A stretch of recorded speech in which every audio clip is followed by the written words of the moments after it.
Security blocked her at the hospital door. Doctors went silent. Minutes later, the ambulance siren screamed into the night as it stopped outside the emergency entrance. Inside the ER, monitors beeped faster. Doctors rushed. Nurses shouted times. "We're losing him!" A VIP patient, powerful, wealthy, untouchable, was crashing. But at the same moment, outside the hospital doors, a black woman was being told to step back. "You can't enter," the security guard said, extending his arm. She stopped. Not shocked, not angry, just calm. "I need to go inside," she said quietly. The guard glanced at her plain clothes, her small medical bag. "This is a restricted area," he replied. "Staff only." Behind the glass doors, chaos erupted. A senior doctor slammed his hand on a desk. "Where is the trauma specialist?" No answer. The woman outside shifted her weight slightly. "They're waiting for me," she said. The guard scoffed. "Ma'am, don't make this difficult." A nurse inside checked her phone again. Nothing. "We were told she landed 10 minutes ago." Outside, the woman looked up at the glowing ER sign. Her eyes showed urgency now, but still no panic. "If you don't open that door," she said calmly, "someone inside will die." The guard laughed once. "Yeah, and I'm the surgeon." He turned slightly, signaling for backup. People nearby watched. Some whispered. Some stared. Some shook their heads. Another nurse rushed to the entrance, pressing her face to the glass. She froze, because she recognized the woman. Her eyes widened. She pulled out her phone with shaking hands.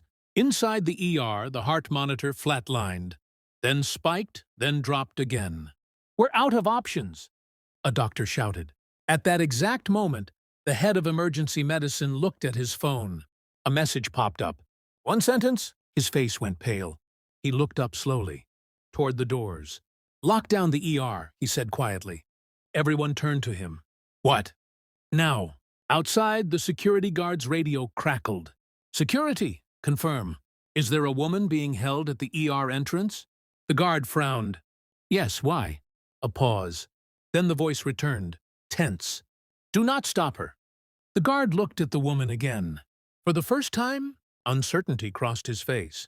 She met his eyes. "I told you," she said softly. "They're waiting."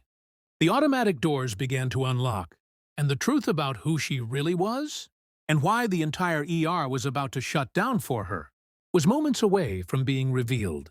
This hospital didn't refuse a visitor. It stopped a miracle from walking in. Security blocked her at the hospital door. Doctors went silent. Minutes later, the ER doors slid open with a sharp mechanical sound. The security guard stepped back instinctively. The woman walked in. Every step she took was calm, but urgent, like someone who already knew exactly what was about to happen. Inside, the emergency room fell unnaturally quiet. Doctors stopped moving. Nurses froze mid-action. Even the heart monitor's frantic beeping felt louder in the silence. A senior surgeon stepped forward. "Dr. Aisha Coleman," he said, voice tight. "We weren't sure you'd make it." The guard's breath caught. "Doctor, not visitor, not guest, not intruder." The woman nodded once. "Where is he?" The surgeon didn't answer with words. He simply turned and led the way. As she passed, staff instinctively moved aside. Not because she demanded it, because they trusted her. Inside Trauma Room 1, the VIP patient lay motionless. Machines surrounded him. Lines flat. Time nearly gone. A junior doctor spoke quickly, nervous. Massive internal bleeding. "We tried everything." Dr. Coleman raised a hand. The room fell silent again. She scanned the monitors, the scans, the chart. 30 seconds.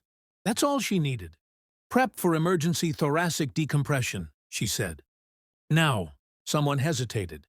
She looked up. "Unless you'd like to pronounce him." No one questioned her again.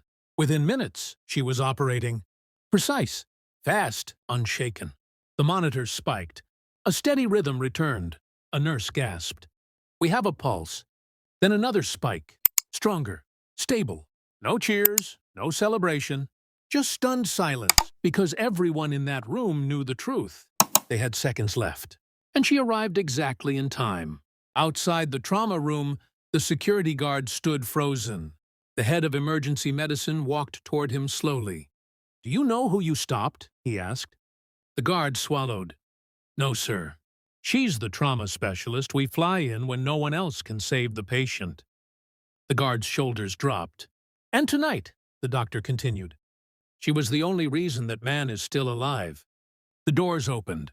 Dr. Coleman stepped out, removing her gloves. The staff instinctively straightened. The guard took a step forward, hesitant. "Doctor, I—" She stopped, turned, looked at him. The hallway was silent.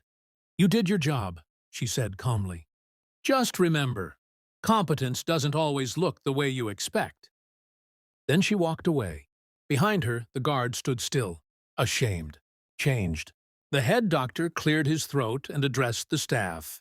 "Let this be clear," he said loudly. "This hospital does not judge ability by appearance. Not again." No one argued, because no one could. The ER slowly returned to life.